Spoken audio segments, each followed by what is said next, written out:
ನಮಸ್ಕಾರ ವೀಕ್ಷಕರೇ, ಶಿವಶಕ್ತಿ ಜ್ಞಾನ ಮತ್ತು ಶಕ್ತಿಯ ದರ್ಶನ ವಿಶೇಷ ಕಾರ್ಯಕ್ರಮಕ್ಕೆ ತಮ್ಮೆಲ್ಲರಿಗೂ ಆತ್ಮೀಯ ಸ್ವಾಗತ ಹೇಳ್ತಾ ಇರೋದು ನನ್ನ ಅನೂಷಾ. ಸೊ ಫಸ್ಟ್ ಟೈಮ್ ನಮ್ಮ ಚಾನಲ್ ವೀಕ್ಷಿಸ್ತಾ ಇರೋದು ಅಂತಂದರೆ ಈಗಲೇ ಚಾನಲ್ನ ಸಬ್ಸ್ಕ್ರೈಬ್ ಮಾಡಿ, ನಮ್ಮ ವೀಡಿಯೋಸ್ನ ಲೈಕ್ ಮಾಡಿ. ಇನ್ನು ಇದೇ ಆಗಸ್ಟ್ 1ನೇ ತಾರೀಕಿನಿಂದ 3ನೇ ತಾರೀಕುವರೆಗೂ ಗುರುಗಳ ಒಂದು ಸಾರಥ್ಯದಲ್ಲಿ ವಿಶೇಷವಾಗಿರುವಂಥ ಆಷಾಢ ಮಾಸದಲ್ಲಿ ಕಾಶಿಯ ಪ್ರವಾಸವನ್ನು ಕೈಗೊಳ್ತಾ ಇದ್ದಾರೆ.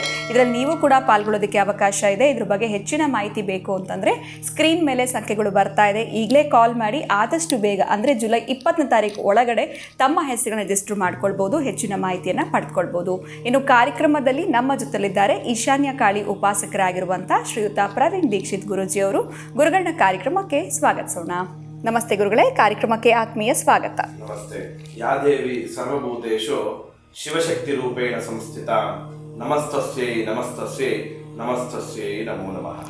ಗುರುಗಳೇ, ಕಾಶಿ ಪ್ರವಾಸ ಇನ್ನೇನು ಕೆಲವೇ ದಿನಗಳಲ್ಲಿ ನೀವು ಕೈಗೊಂಡಿದ್ದೀರಾ ಅಂತ ಹೇಳ್ಬೋದು. ಇನ್ನು ಇವತ್ತಿನ ಪ್ರಶ್ನೆ ಕೂಡ ಅದ್ರ ಕುರಿತಾಗೇ ಇದೆ. ಪ್ರತಿಯೊಂದು ಕ್ಷೇತ್ರಕ್ಕೂ ಕೂಡ ಕ್ಷೇತ್ರ ಪಾಲಕರು ಅನ್ನೊಂದು ಇದ್ದೇ ಇರ್ತಾರೆ. ಇನ್ನು ಕಾಶಿ ಕ್ಷೇತ್ರಕ್ಕೆ ಕ್ಷೇತ್ರ ಪಾಲಕರು ಯಾರು, ಇದ್ರ ಬಗ್ಗೆ ಸ್ವಲ್ಪ ಮಾಹಿತಿನ ಇವತ್ತಿನ ವಿಡಿಯೋದಲ್ಲಿ ದಯವಿಟ್ಟು ವೀಕ್ಷಕರಿಗೆ ತಿಳಿಸ್ಕೊಡಿ. ಖಂಡಿತ. ಏನಂದ್ರೆ ಕಾಶಿ ಅಂದಿದ ತಕ್ಷಣ ಯಾರು ಬರ್ತಾರೆ ಅಂದ್ರೆ ಎರಡು ಹೆಸರು ಬಹಳ ಮುಖ್ಯವಾಗಿ ಬರುತ್ತೆ. ಒಂದು ವಿಶ್ವನಾಥ, ಇನ್ನೊಂದು ಕಾಲಭೈರವ.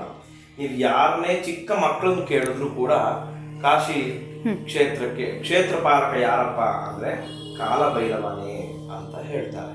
ಆದ್ರೆ ಅದು ತಪ್ಪು. ಏನಂದ್ರೆ ಕಾಶಿ ಕ್ಷೇತ್ರದಲ್ಲಿ ವಿಶ್ವನಾಥನಿಗೆ ಮಾತ್ರ ಕ್ಷೇತ್ರ ಪಾಲಕ ಕಾಲಭೈರವನಾಗಿರ್ತಾನೆ. ಇಡೀ ಕಾಶಿ ಕ್ಷೇತ್ರಕ್ಕೆ ಯಾರು ಕ್ಷೇತ್ರ ಪಾಲಕರಾಗಿರ್ತಾರೆ ಅನ್ನೋದನ್ನ ತಿಳಿಬೇಕು. ಕಾಶಿಯಲ್ಲಿ ನೀವು ಒಂದು ಮೂಟೆ ಅಕ್ಕಿಯನ್ನ ತಗೊಂಡು ಹೋದ್ರೆ ಒಂದೊಂದು ದೇವಾಲಯದ ಮುಂದೆ ಒಂದೊಂದು ಅಕ್ಕಿ ಕಾಳಿಟ್ರು ಅಷ್ಟು ಮೂಟೆ ಒಂದೊಂದೇ ಕಾಳಿಡ್ತಾ ಬಂದಾಗ ಖಾಲಿ ಆಗುತ್ತಂತೆ. ಅಂದ್ರೆ ಅಷ್ಟು ದೇವಾಲಯಗಳಿದೆ. ಅದರಲ್ಲಿ ವಿಶೇಷವಾಗಿ ವಾರಾಹಿ ದೇವಿ ಇದ್ದಾಳೆ. ಕಾಶಿ ಕ್ಷೇತ್ರಕ್ಕೆ ಕ್ಷೇತ್ರ ಪಾಲಕ ಯಾರು ಅಂದ್ರೆ ವಾರಾಹಿ ದೇವಿ. ಯಾರು ಕೂಡ ವಾರಾಹಿ ದೇವಿ ನೋಡೇ ಇರಲ್ಲ. ಎಷ್ಟೋ ಜನ ಗೊತ್ತೇ ಇಲ್ಲ ವಾರಾಹಿ ದೇವಿ ಎಲ್ಲಿದ್ದಾಳೆ, ಅವಳನ್ನ ಯಾಕೆ ನೋಡಬೇಕು ಅನ್ನೋದನ್ನೇ ತಿಳಿದಿರಲ್ಲ. ಇಡೀ ಕ್ಷೇತ್ರವನ್ನ ನೋಡ್ಕೊಳ್ಳೋರು ಯಾರು ಅಂದ್ರೆ ವಾರಾಹಿ ದೇವಿ ಆಗಿರ್ತಾಳೆ. ಅಲ್ಲಿ ನೀವು ಬೆಳಗ್ಗಿನ ಜಾವದಲ್ಲಿ 6ರಿಂದ 8:30 ಒಳಗಡೆ ಮಾತ್ರ ಆ ದೇವಾಲಯ ಓಪನ್ ಇರುತ್ತೆ. ಆ ಸಮಯದಲ್ಲಿ ಮಾತ್ರ ವಾರಾಹಿ ದೇವಿಯ ದರ್ಶನವನ್ನ ಮಾಡಬಹುದು. ನೀವು ಯಾವ ರೀತಿ ಅಂದ್ರೆ ನಾವು ದೇವಾಲಯಕ್ಕೆ ಹೋಗಿದ ತಕ್ಷಣ ಗರ್ಭಗುಡಿಯಲ್ಲಿ ದೇವರಿರುತ್ತೆ, ನೋಡ್ತೀವಿ, ನಮಸ್ಕಾರ ಮಾಡ್ತೀವಿ, ಬಂದ್ಬಿಡ್ತೀವಿ. ಇಲ್ಲಿ ಆ ಪದ್ಧತಿ ಇಲ್ಲ.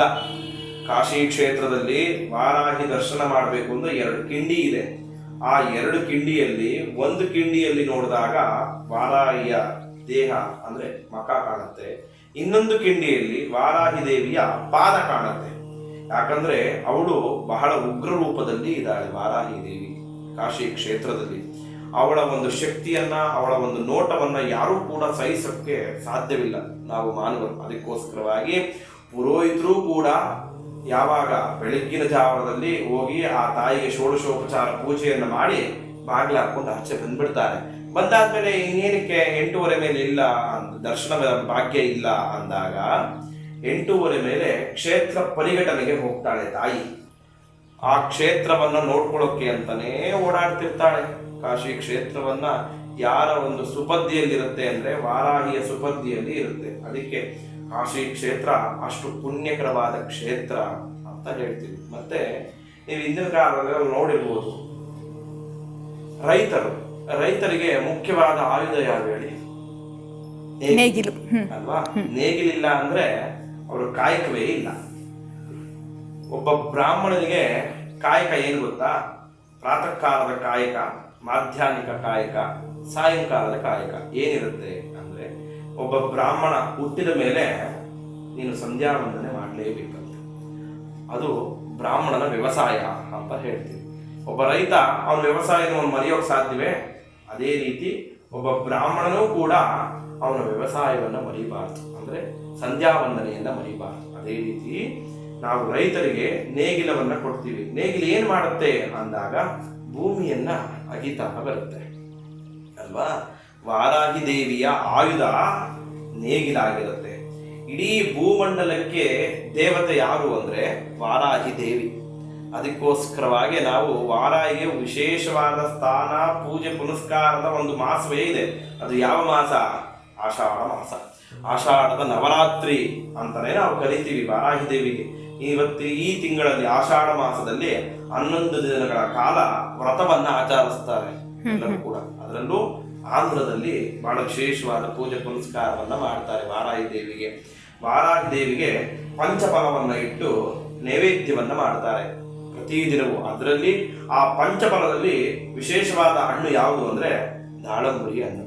ಆ ದಾಳಂಬರಿ ಬೀಜ ಎಷ್ಟಿರುತ್ತೆ ಅಷ್ಟು ನಿನ್ನ ಮನೋಕಾಮನೆಗಳ ಫಲ ಸಿಕ್ಕುತ್ತೆ ಅಂತ ಹೇಳುತ್ತೆ ಪುರಾಣದಲ್ಲಿ. ಅದೇ ರೀತಿಯಾಗಿ ನಾವು ವಾರಾಹಿ ದೇವಿಯನ್ನ ಆರಾಧನೆ ಮಾಡುವುದು. ಆ ತಾಯಿ ನಾವು ಸಪ್ತಮಾತೃಕೆಯಲ್ಲಿ 5ನೇ ಮಾತೃಕೆನೇ ವಾರಾಹಿ ದೇವಿ. ಯಾರಿಗೆ ಭೂಮಿಯ ವ್ಯವಹಾರಗಳಾಗಬೇಕು, ಭೂಮಿ ವ್ಯಾಜ್ಯದಲ್ಲಿರುತ್ತೆ, ನಮಗೆ ಅಲ್ಲಿ ಏನು ಮಾಡಿದ್ರೂ ಕೂಡ ನಮಗೆ ಆ ಭೂಮಿ ಸಿಗ್ತಾ ಇಲ್ಲ ಗುರುಗಳೇ ಅಂದಾಗ ಹೋಗಿ ವಾರಾಹಿ ದೇವಿಯನ್ನ ಆರಾಧನೆಯನ್ನು ಮಾಡಿ. ವಾರಾಹಿಗೆ ಏನ್ ಸಮರ್ಪಣೆ ಮಾಡಬೇಕು ಅಂದಾಗ ಅರ್ಶನದ ಕೊಂಬು. ಅರ್ಶನದ ಕೊಂಬು ನೀವೆಲ್ಲ ಕೇಳಿರ್ತೀರಾ. ಆ ಅರ್ಶನದ ಕೊಂಬಿನಿಂದ ಹಾರವನ್ನ ಮಾಡಬೇಕು. 54 ಅರ್ಶನದ ಕೊಂಬನ್ನ ತಗೊಂಡು ಅದನ್ನ ಹಳದಿ ದಾರದಲ್ಲೇ ನೀವು ಪೋಣಿಸಿ ಅದನ್ನ ತಗೊಂಡೋಗಿ ವಾರಾಹಿ ದೇವಿಗೆ ಸಮರ್ಪಣೆಯನ್ನ ಮಾಡಿದಾಗ ಅರ್ಶನದ ಕೊಂಬು ಎಲ್ಲಿ ಬೆಳೆಯುತ್ತೆ? ಭೂಮಿ ಒಳಗಡೆನೆ ಬೆಳೆಯೋದು. ಅದಕ್ಕೆ ಅರ್ಶನಕ್ಕೆ ನಾವು ಅಷ್ಟು ಪ್ರಾಮುಖ್ಯವನ್ನು ಕೊಡ್ತೀವಿ.